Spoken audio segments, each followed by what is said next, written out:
C'est donc ici que l'on fabrique des vecteurs. On fait ce que l'on appelle de la bioproduction. Cela veut dire que l'on utilise du matériel biologique, à savoir des outils du monde du vivant.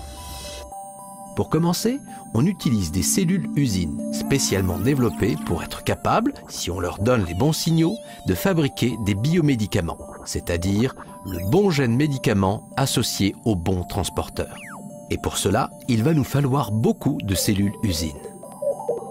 On va donc les cultiver, non pas dans un jardin, mais dans des boîtes où les cellules vont s'accrocher aux parois, ou bien dans de grandes cuves qui peuvent aller jusqu'à 200 litres et dans lesquelles les cellules poussent en suspension dans un liquide. Et si on les cultive de manière différente, c'est en fonction des biomédicaments que l'on veut produire.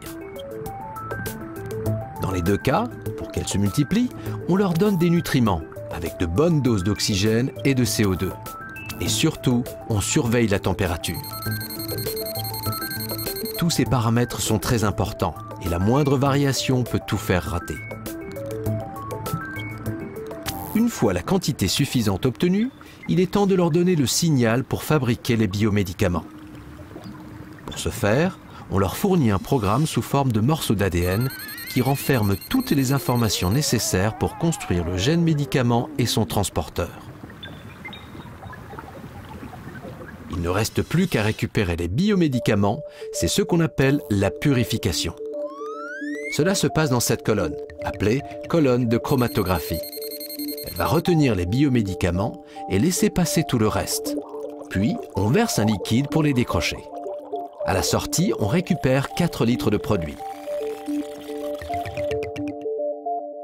Une fois concentrés, les 4 litres ne font plus que 200 ml que l'on va répartir en ampoules de 2 ml.